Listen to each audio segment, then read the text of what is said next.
China, the early 1400s, the Ming Dynasty ruled one of the most powerful and prosperous civilizations on Earth. Its cities were enormous, its economy flourished, its technology impressed visitors from around the world. At the center of this empire sat the Yongle Emperor. He had ambitious goals.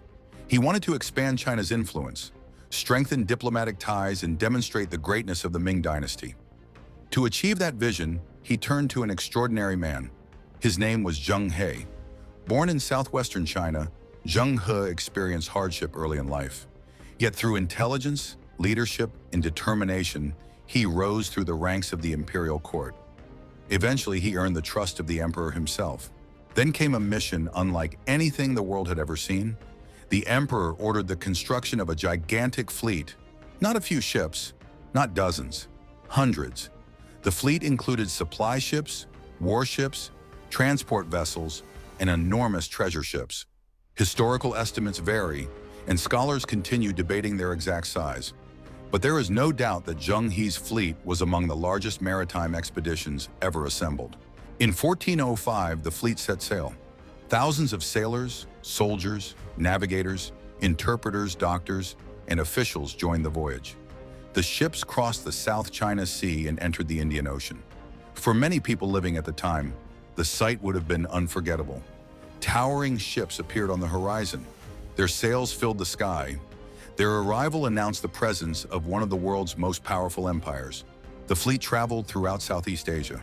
It visited major trading centers. It established diplomatic relationships.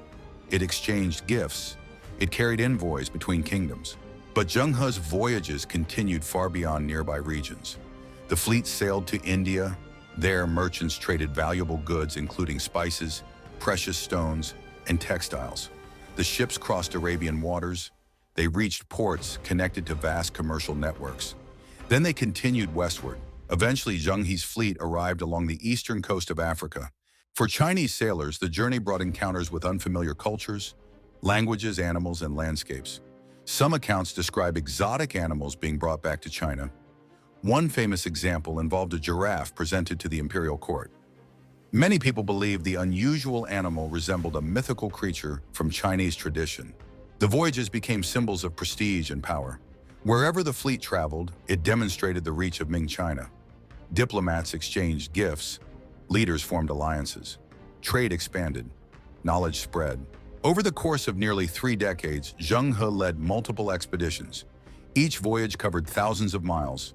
Each required remarkable planning and organization. Navigation across vast oceans was dangerous. Storms threatened ships. Disease threatened crews. Supplies had to be carefully managed, yet the expeditions repeatedly succeeded. The achievements were extraordinary.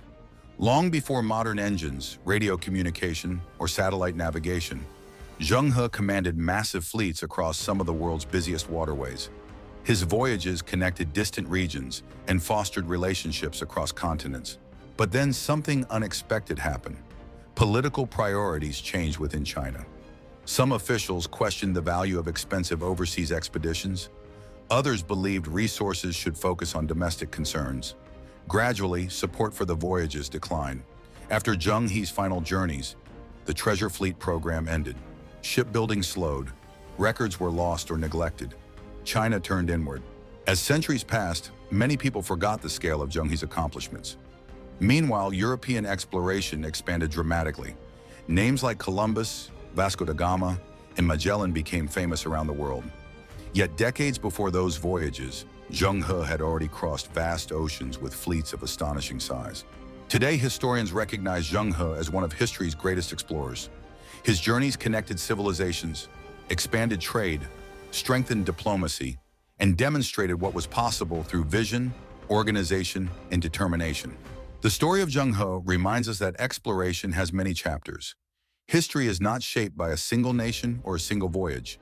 It is shaped by countless journeys, and among the greatest of them all were the voyages of the Chinese Admiral, whose treasure fleets once sailed across half the world, a man whose legacy still echoes across oceans 6 centuries later.